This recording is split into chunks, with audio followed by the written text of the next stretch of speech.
Chapter 6. The door-handle felt icy to fingers already frozen with fright, but he stood firmly grasping it, ready to turn it noiselessly when he had quite made up his mind what to do. The first expedient that suggested itself with an overpowering sweetness of relief was that of locking his door and going back to bed again, and pretending that he had heard nothing. But apart from the sheer cowardice of that, which he did not mind so much, as nobody would ever know his guilt, the thought of the burglar going off quite unmolested with his property was intolerable. Even if he could not summon up enough courage to get downstairs with his life and a poker in his hand, he must at least give them a good fright. They had frightened him, so he would frighten them. They should not have it all their own way, and if he decided not to attack them or him single-handed, he could at least thump on the floor and call out "Burglars" at the top of his voice, or shout "Charles, Henry, Thomas," as if summoning a bevy of stalwart footmen. The objection to this course, however, would be that Foljambe or somebody else might hear him, and in this case, if he did not then go downstairs to mortal combat, the knowledge of his cowardice would be the property of others beside himself. And all the time he hesitated, they were probably filling their pockets with his dearest possessions. He tried to send out a message of love, but he was totally unable to do so. Then the little clock in his mantelpiece struck 2, which was a miserable hour, sundered so far from dawn. Though he had lived through years of agony since he got out of bed, the actual passage of time as he stood frozen to the door-handle was but the duration of a few brief seconds. And then, making a tremendous call on his courage, he felt his way to his fireplace and picked up the poker. The tongs and shovel rattled treacherously, and he hoped that had not been heard, for the essence of his plan, though he had yet no idea what that plan was, must be silence till some awful surprise broke upon them. If only he could summon the police, he could come rushing downstairs with his poker as the professional supporters of the law gained an entrance to his house, but unfortunately the telephone was downstairs, and he could not reasonably hope to carry on a conversation with the police station without being overheard by the burglars. He opened his door with so masterly a movement that there was no sound either from the hinges nor from the handle as he turned it, and peered out. The hall below was dark, but a long pencil of light came from the drawing-room, which showed where the reckless brutes must be, and there, too, alas, was his case of treasures. Then suddenly he heard the sound of a voice speaking very low, and another voice answered it. At that George's heart sank, for this proved that there must be at least 2 burglars, and the odds against him were desperate. After that came a low, cruel laugh, the unmistakable sound of the rattle of knives and forks, and the explosive uncorking of the bottle. At that his heart sank even lower yet, for he had read that cool habitual burglars always had supper before they got to work, and therefore he was about to deal with a gang of professionals. Also that explosive uncorking clearly indicated champagne, and he knew that they were feasting on his best. And how wicked of them to take their unhallowed meal in his drawing-room, for there was no proper table there, and they would be making a dreadful mess over everything. A current of cool night air swept up the stairs, and Georgie saw the panel of light from the open drawing-room door diminish in width, and presently the door shut with a soft thud, leaving him in the dark. At that his desperation seemed pressed and concentrated into a moment of fictitious courage, for he unerringly reasoned that they had left the drawing-room window open, and that perhaps in a few moments now they would have finished their meal, and with bulging pockets would step forth unchallenged into the night. Why had he never had bolts put on his shutters like Mrs. Weston, who lived in nightly terror of burglars? But it was too late to think of that now, for it was impossible to ask them to step out till he had put bolts up, and then, when he was ready, begin again. He could not let them go gorged with his champagne and laden with his treasures without reprisals of some sort. And keeping his thoughts steadily away from revolvers and clubs and sandbags, walked straight downstairs, threw open the drawing-room door, and, with his poker grasped in his shaking hand, cried out in a faint, thin voice, "If you move, I shall fire." There was a moment of dead silence, and, a little dazzled with the light, he saw what faced him. At opposite ends of his Chippendale sofa sat Hermy and Ursy. Hermy had her mouth open and held a bun in her dirty hands. Ursy had her mouth shut and her cheeks were bulging. Between them was a ham and a loaf of bread and a pot of marmalade and a Stilton cheese, and on the floor was the bottle of champagne with two brimming, bubbling teacups full of wine. The cork and the wire and the tinfoil they had, with some show of decency, thrown into the fireplace. Hermy put down her bun and gave a great shout of laughter. Ursy's mouth was disgustingly full, and she exploded. Then they lay back against the arms of the sofa and howled. Georgie was very much vexed. "Upon my word, Hermy," he said, and found it was not nearly a strong enough expression, and in a moment of ungovernable irritation he said, "Damn it all!" Hermy showed signs of recovery first, and as Georgie came back after shutting the window, could find her voice, while Ursy collected small fragments of ham and bread which she had partially chewed. "Lord, what a lark!" she said. "Georgie, it's the most ripping lark." Ursy pointed to the poker. "He'll fire if we move," she cried. "Or poke the fire, was it?" "Ask another," screamed Hermy. "Oh dear, he thought we were burglars and came down with a poker. Brave boy. It's positively the limit. Have a drink, Georgie."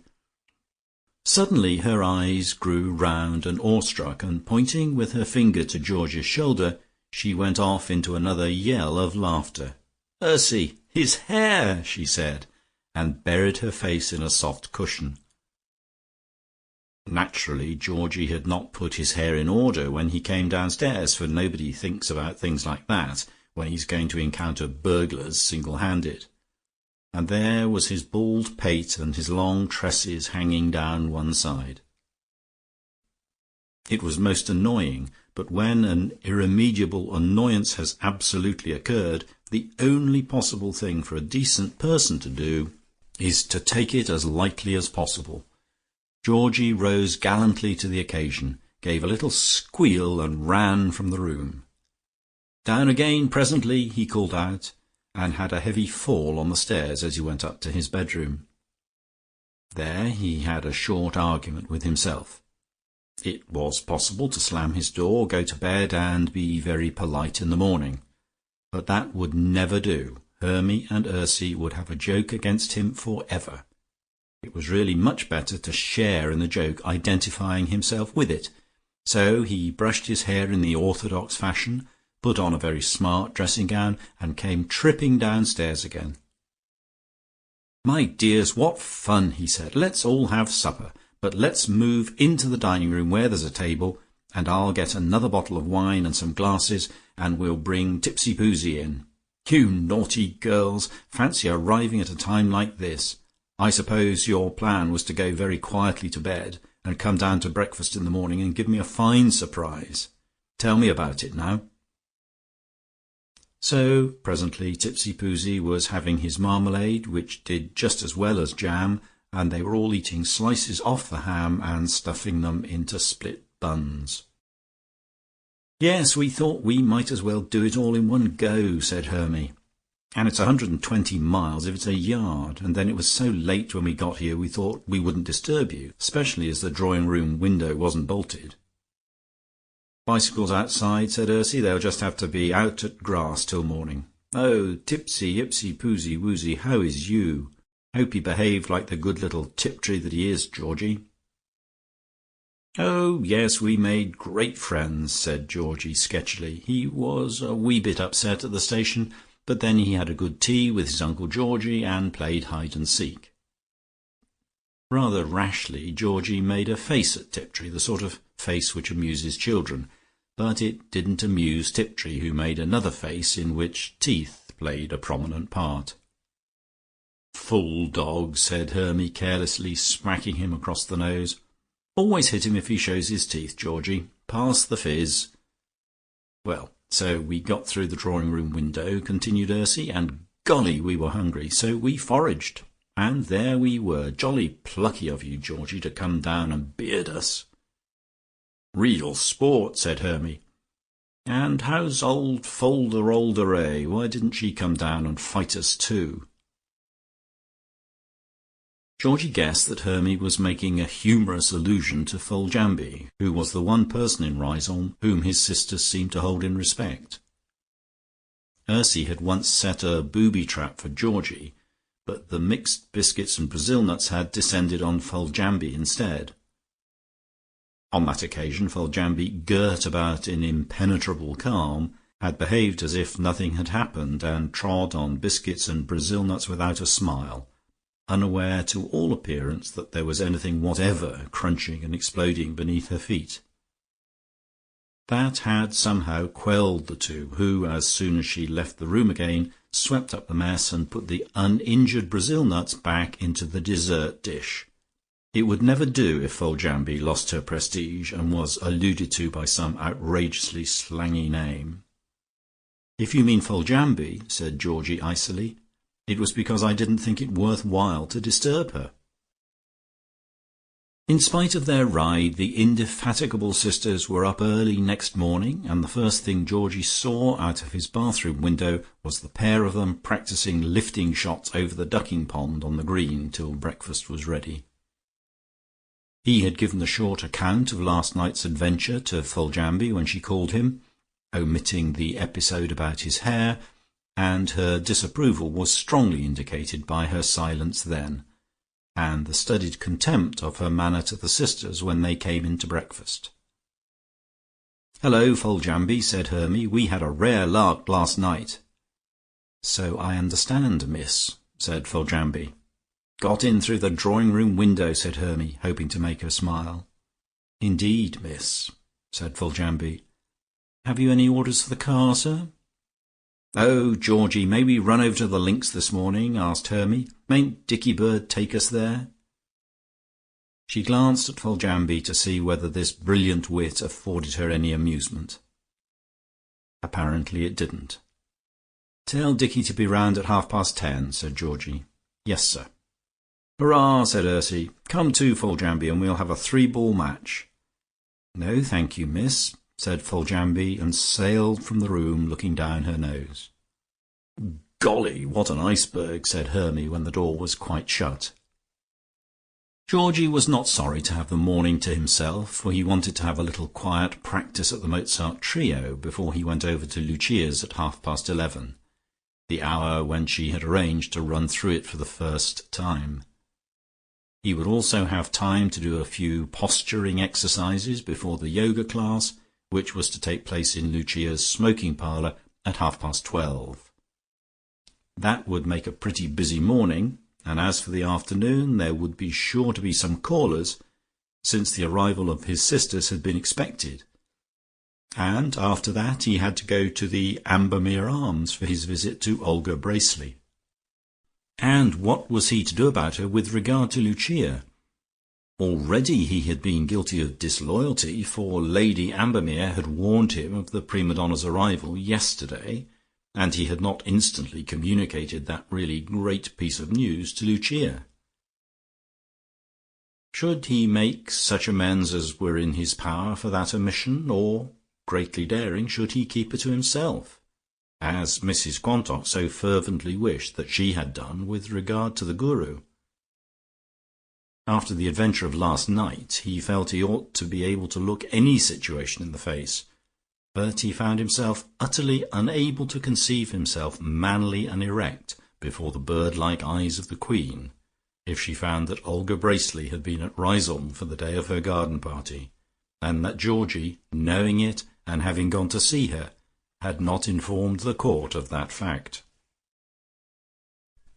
The spirit of Bolshevism, the desire to throw off all authority and act independently, which had assailed him yesterday, returned now with redoubled force. If he had been perfectly certain that he would not be found out, there is no doubt he would have kept it from her.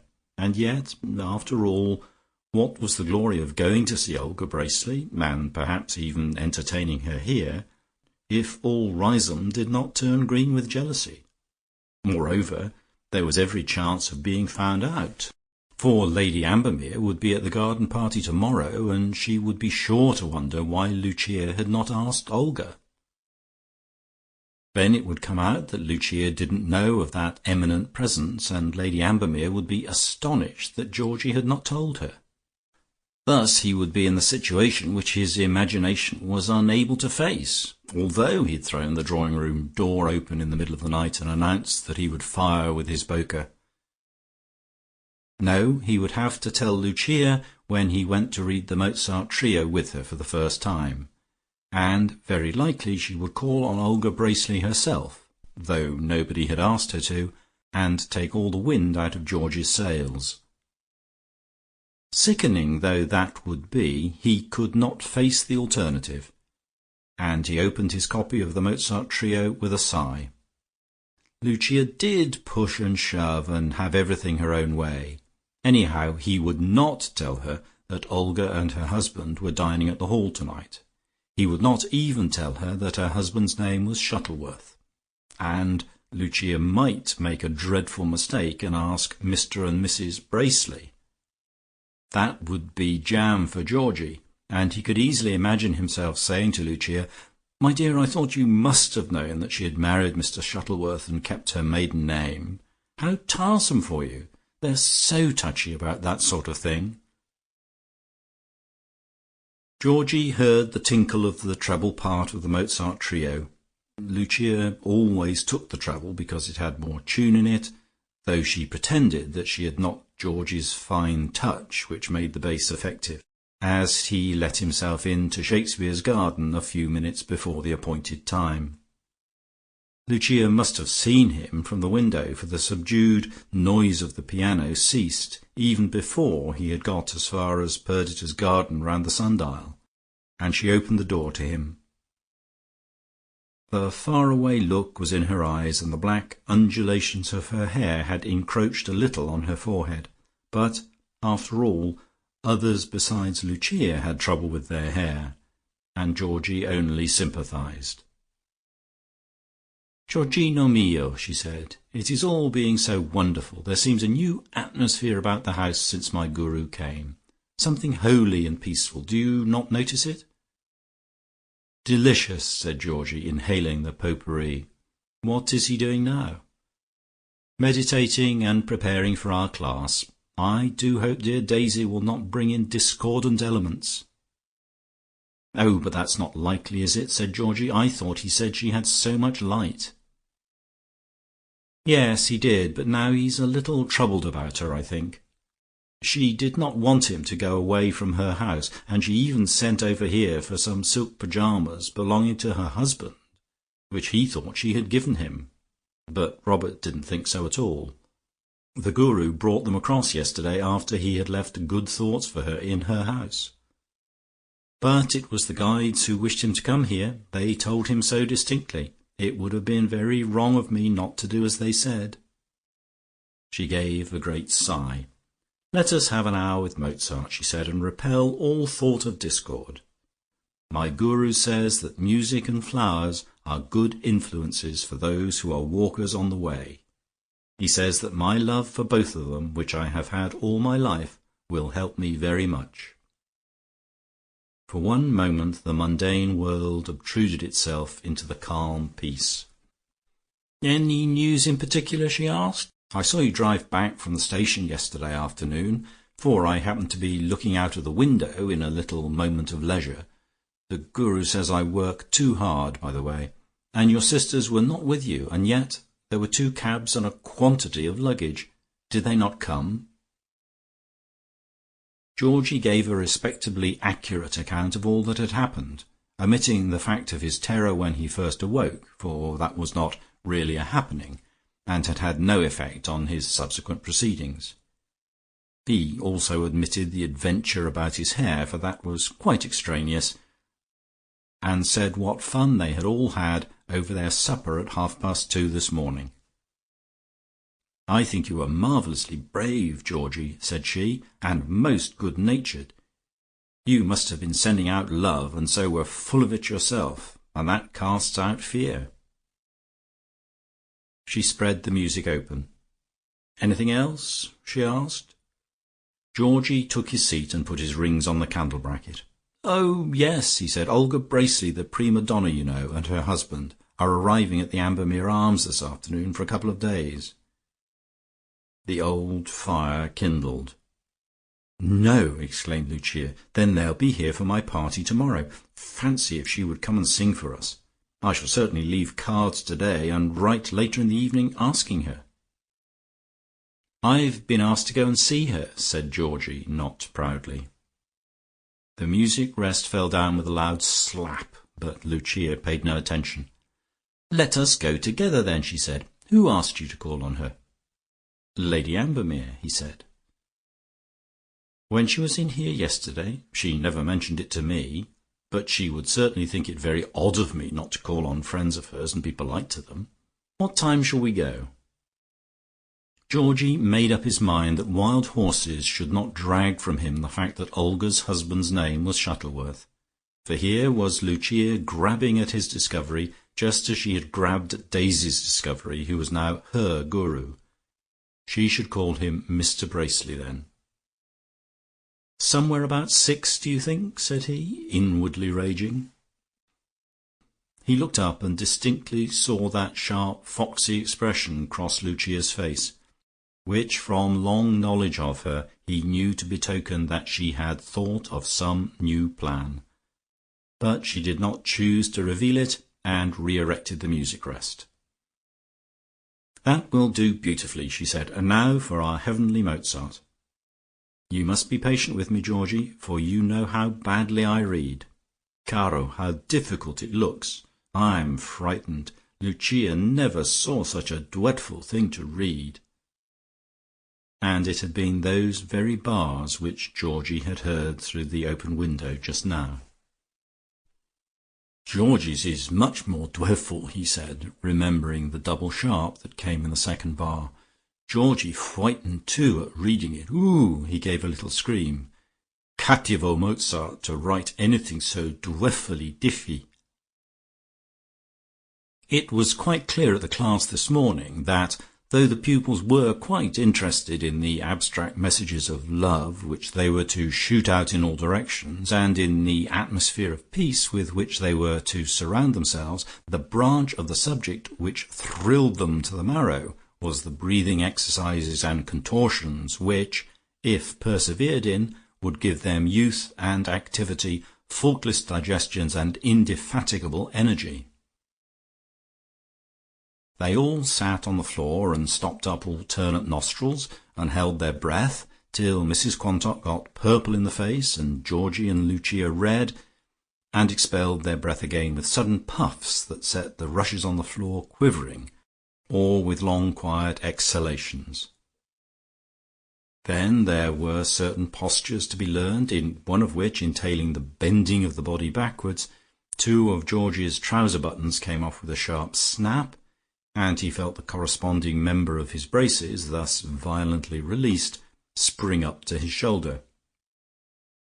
Various other embarrassing noises issued from Lucia and Daisy that sounded like the bursting of strings and tapes, but everybody pretended to hear nothing at all, or covered up the report of those explosions with coughings and clearings of the throat. But apart from these discordances, everything was fairly harmonious indeed. So far from Daisy introducing discords, she wore a fixed smile, which it would have been purely cynical to call superior, when Lucia asked some amazingly simple question with regard to Om.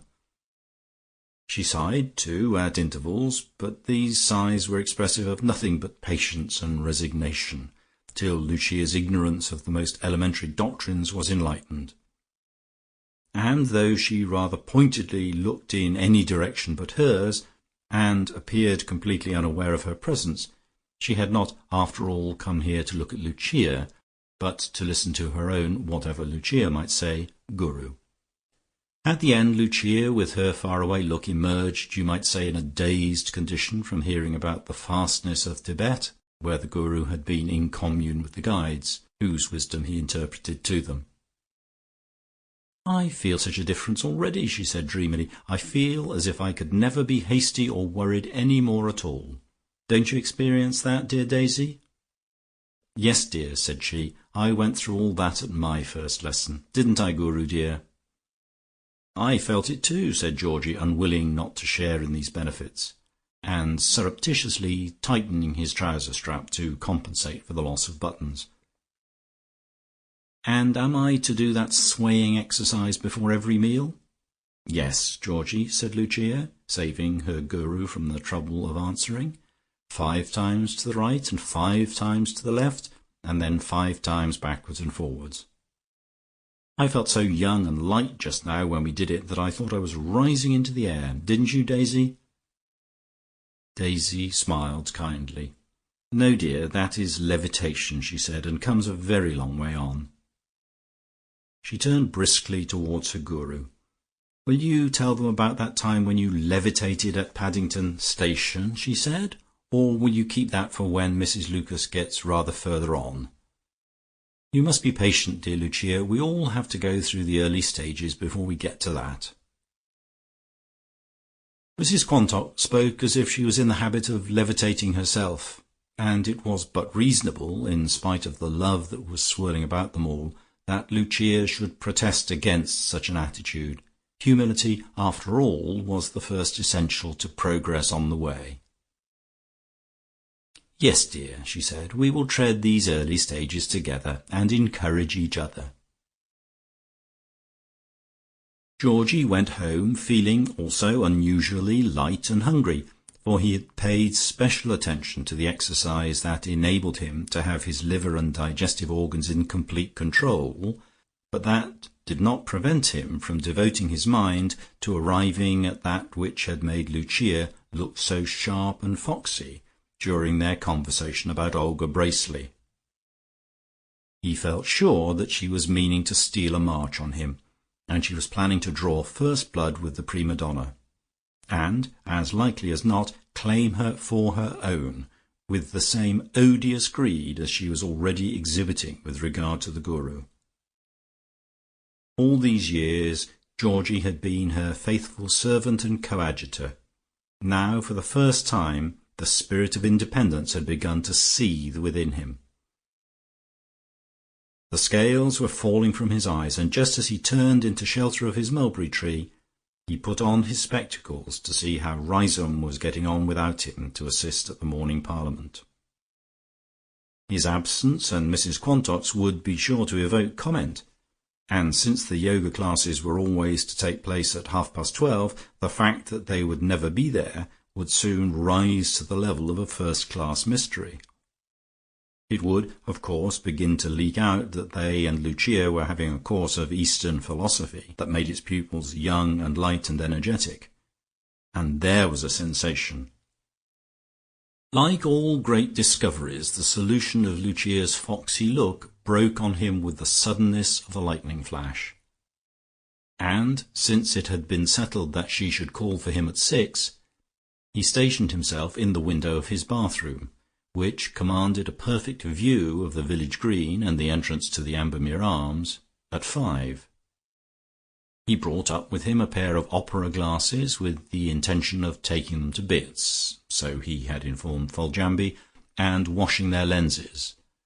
But he did not at once proceed about this, merely holding them ready to hand for use. Hermy and Ursy had gone back to their golf again after lunch, and so callers would be told that they were all out. Thus he could wash the lenses when he chose to do so, uninterrupted. The minutes passed on pleasantly enough, for there was plenty going on. The two Miss Antrobuses frisked about the green, jumping over the stocks in their playful way, and running round the duck pond in the eternal hope of attracting Colonel Boucher's attention to their pretty nimble movements. For many years past they had tried to gain George's serious attention without any result, and lately they had turned to Colonel Boucher. There was Mrs. Antrobus there too, with her ham-like face and her ear trumpet, and Mrs. Weston was being pushed around and around the asphalt path below the elms in her bath chair.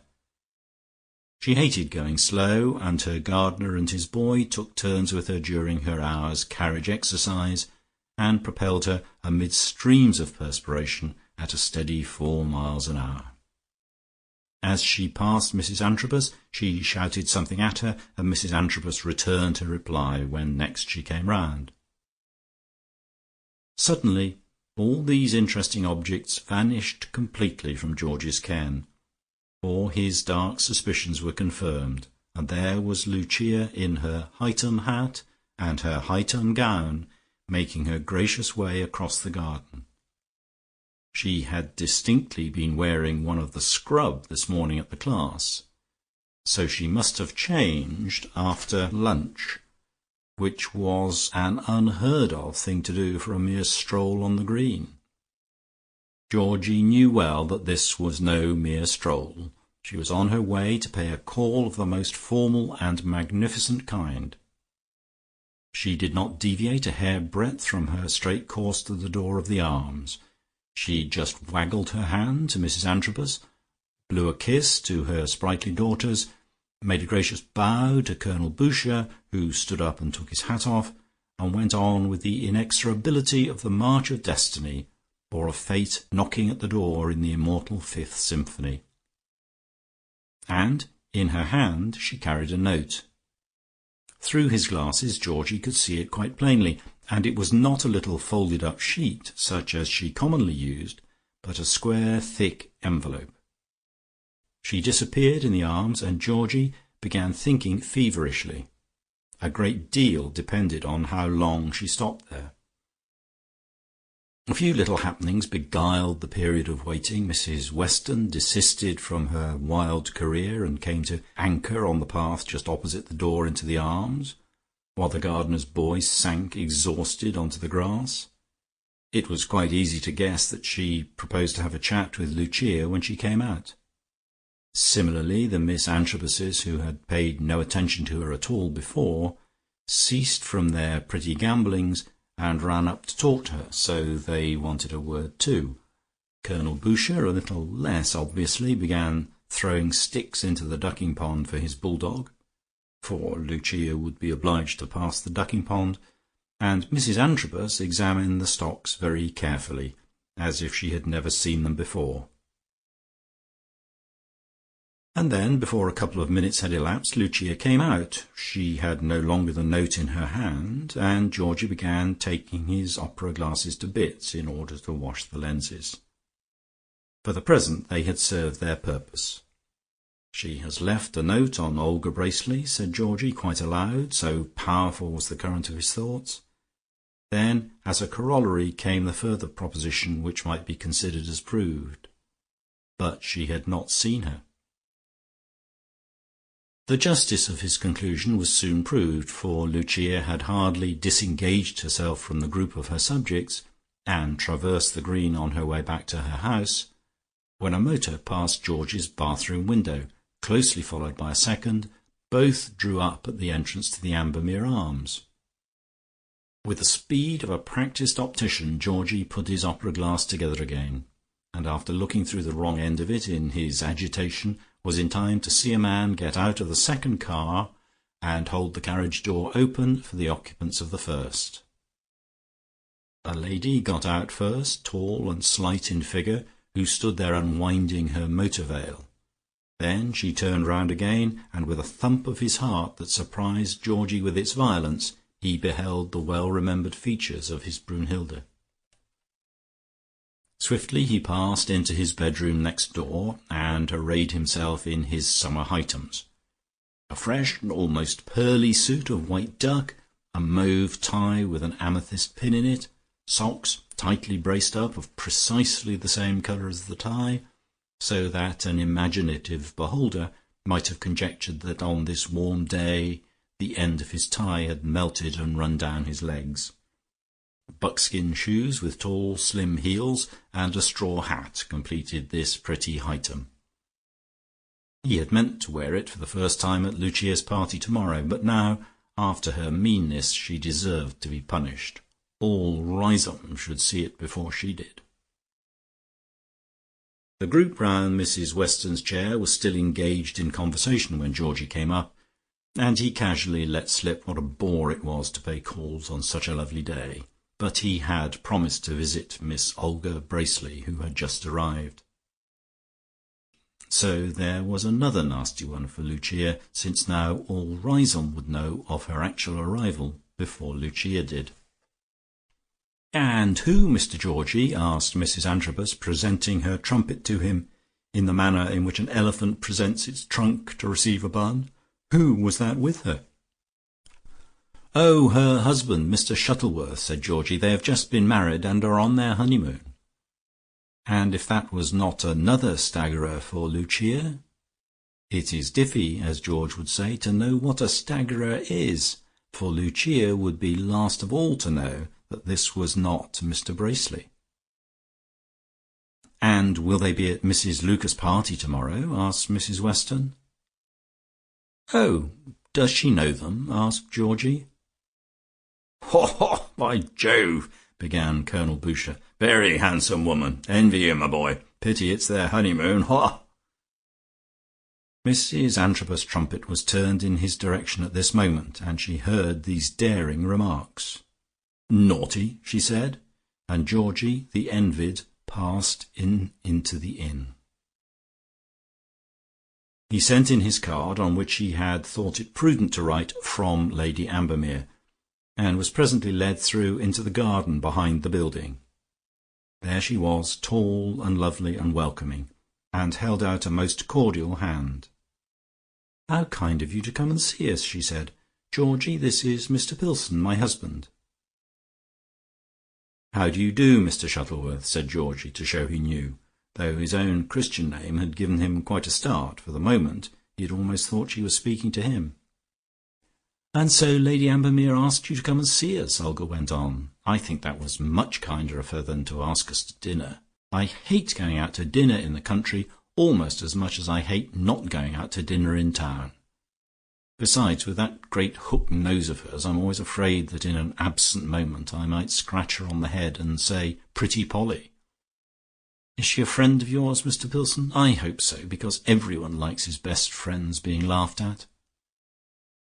Up till that moment Georgie was prepared to indicate that Lady Ambermere was the hand and he the glove, but evidently that would not impress Olga in the least. He laughed in a most irreverent manner instead. "Don't let us go," she went on. "Georgie, can't you send a telegram saying that we have just discovered a subsequent engagement, and then we'll ask Mr. Pilson to show us round this utterly adorable place, and dine with us afterwards?" "That would be so much nicer. Fancy living here. Oh, and do tell me, Mr. Pilson, I found a note when I arrived half an hour ago from Mrs. Lucas, asking me and Mr. Shuttleworth to go to a garden party tomorrow. She said she didn't even hope that I should remember her, but would we come? Who is she? Really, I don't think she can remember me very well if she thinks I'm Mrs. Bracely. Georgie says I must have been married before, and that I have caused him to commit bigamy. That's pleasant conversation for a honeymoon, isn't it? Who is she?" "Oh, she's quite an old friend of mine," said Georgie, "though I never knew she had met you before. I'm devoted to her." "Extremely proper. But now tell me this, and look straight in my face, so that I shall know if you're speaking the truth. Should I enjoy myself more wandering about this heavenly place than at her garden party?" Georgie felt that poor Lucia was really punished enough by this time. "You will give her a great deal of pleasure if you go," he began. "Ah, that's not fair. It's hitting below the belt to appeal to unselfish motives. I have come here simply to enjoy myself. Go on, eyes front." The candour and friendliness of that beautiful face gave Georgie an impulse of courage. Besides, though no doubt in fun, she had already suggested that it would be much nicer to wander about with him and dine together than spend the evening among the splendours of the hall. "I've got a suggestion," he said. "Will you come and lunch with me first, and we'll stroll about, and then we can go to the garden party, and if you don't like it, I'll take you away again." "Done," she said. "Now, don't you try to get out of it, because my husband is a witness. Georgie, give me a cigarette." In a moment, Riseholme Georgie had his cigarette case open. "Do take one of mine," he said. "I'm Georgie too." "You don't say. Let's send it to the Psychical Research, or whoever those people are who collect coincidences and say it's spooks. And a match, please, one of you Georges. Oh, how I should like never to see the inside of an opera house again. Why mayn't I grow on the walls of a garden like this? Or better still, why shouldn't I have a house and a garden of my own here, and sing on the village green and ask for halfpennies? Tell me what happens here. I've always lived in town since the time a hook-nosed Hebrew rather like Lady Ambermere took me out of the gutter." "My dear," said Mr. Shuttleworth, "well out of an orphan school at Brixton, and I would much prefer the gutter. That's all about my early life just now, because I'm keeping it for my memoirs, which I shall write when my voice becomes a little more like a steam whistle.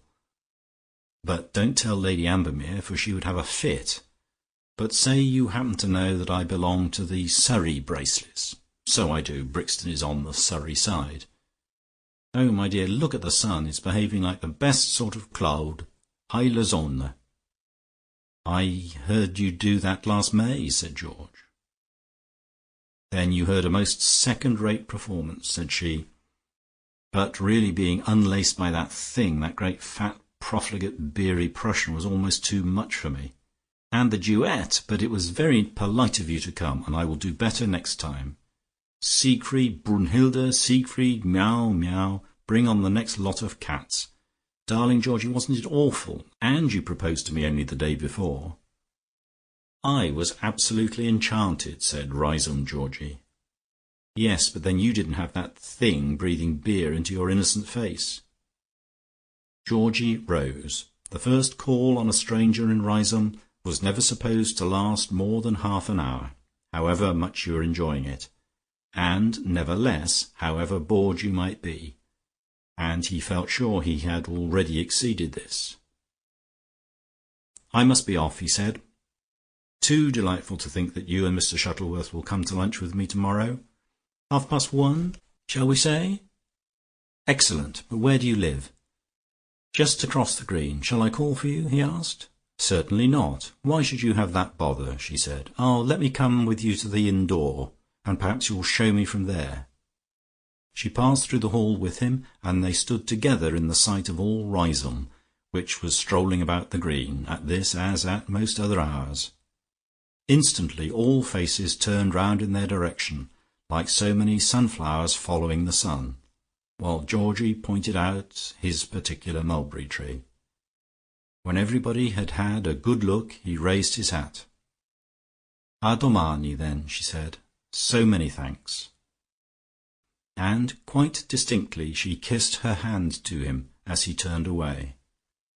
"So she talks Italian too," thought Georgie, as he dropped little crumbs of information to his friends on his way to his house. Domani, that means tomorrow. Oh yes, she was meaning lunch.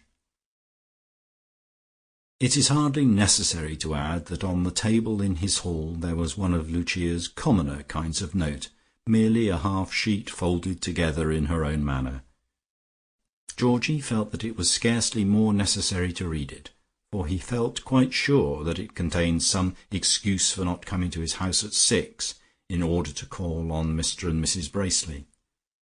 But he gave a glance at it before he rolled it up in a ball for Tipsy-Poosy to play with, and found its contents to be precisely what he expected, the excuse being that she had not done her practising.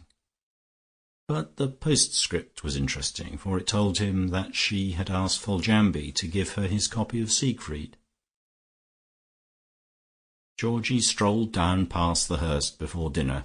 Mozart was silent now, but there came out of the open windows the most amazing hash of sound, which he could just recognize as being the piano arrangement of the duet between Brunhilde and Siegfried at the end. He would have been dull indeed if he had not instantly guessed what that signified. End of chapter.